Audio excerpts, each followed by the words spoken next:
కాబట్టి last 5 years 2014 నుంచి 19 వరకు నేను కూడా ఇక్కడ ఎమ్మెల్యేగా చేశాను. ఇక్కడ నాతో పాటు పనిచేసిన వాళ్ళు ఇక్కడ చాలా మంది ఉన్నారు. So what ever it TDP గవర్నమెంట్లో స్టైల్ ఆఫ్ వర్క్ ఎలా ఉంటుందని మీ అందరికీ కూడా తెలుసు. అట్ ద సేమ్ టైం మొన్న 5 సంవత్సరాలు కూడా మీరు పనిచేస్తున్నారు. ఇక్కడ వర్క్ ఆఫ్ స్టైల్ ఎలా ఉంటుందని కూడా మీకు తెలుసు.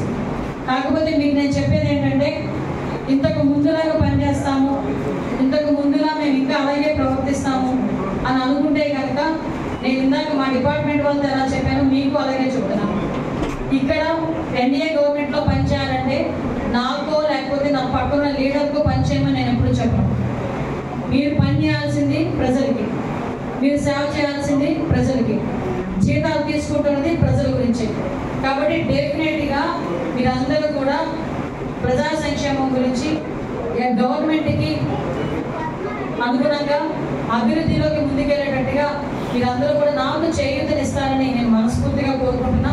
మీరందరూ కూడా ఆ రకంగా పనిచేస్తారని కూడా నేను అనుకుంటున్నాను. వేస్తాను అక్రమంగా అఫీషియల్స్ మేనేజ్ చేసుకొని మేము లేఅవుట్లు వేసుకుంటాము, మాకు నచ్చినట్టు మేము ఉంటామని ఎక్కడ పడితే అక్కడ అక్రమంగా లేఅవుట్లు వేయడం కానీ, అక్రమంగా చెరువులు తవ్వడం కానీ, అక్రమంగా పేదవాళ్ళ భూమిని ఆక్రమించుకోవడం కానీ, ఏదైనా ఇల్లీగల్గా ఎక్కడైనా చేయాలనే ఆలోచన రావడానికి కూడా మీరు వదిలేయండి. రోజుతో ఏదైనా త్రూ ప్రాపర్ ఛానల్ గవర్నమెంట్కి అనుకూలంగా గవర్నమెంట్కి అనుమతులు తీసుకొని ఏ వర్కైనా జరగాలి.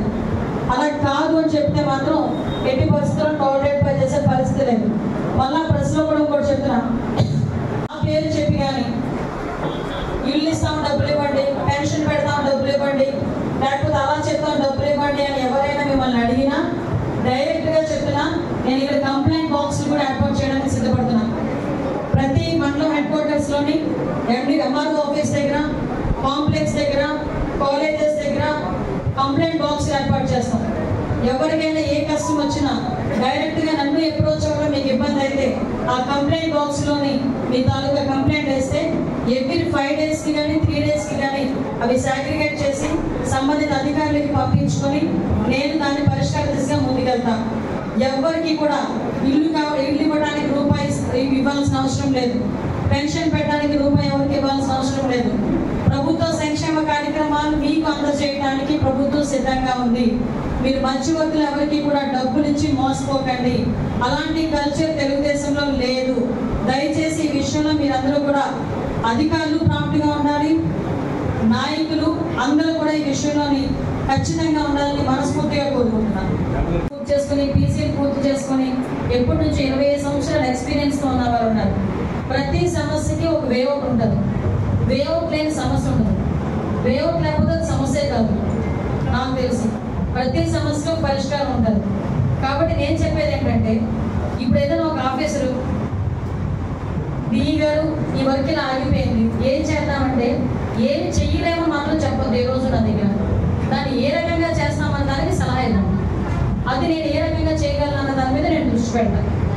కాబట్టి ఇప్పుడు నా అఫీషియల్స్ అందరూ at the same time department వాళ్ళకి కూడా క్లియర్గా చెప్తున్నాను. డిపార్ట్మెంట్లో కూడా ఎక్కడ కూడా ఎటువంటి ఇబ్బందులు కూడా కలగకుండా చూసుకోవాల్సిన బాధ్యత ఉంది. లా అండ్ ఆర్డర్ విషయంలోనే కానీ, గాంజాయి విషయంలోనే కానీ, ముఖ్యంగా మీరు మీ అదృష్టమో లేకపోతే మీ దురదృష్టమో తెలియదు, హోమ్ మినిస్ట్రీ ఉన్న దగ్గర మీరు పనిచేయడం సొంత నియోజకవర్గంలో. కాబట్టి కొంచెం మీకు ప్రెషర్ ఉంటుంది, డెఫినెట్గా ప్రెషర్ ఉంటుంది. మీరు ఆ ప్రెషర్ని కూడా చాలా తేలిగ్గా తీసుకుని ప్రెషర్ పడద్దు. కానీ ఇక్కడ ముందు పైలట్ ప్రాజెక్ట్ కింద ఇక్కడే ముందు స్టార్ట్ అవ్వాలి ప్రక్షాళన అనేది. అది అన్ని డిపార్ట్మెంట్స్ ప్రక్షాళన అనేది ఇక్కడ నుంచి జరగాలి. కాబట్టి మీరు అందరూ కూడా నాకు సహకరించండి.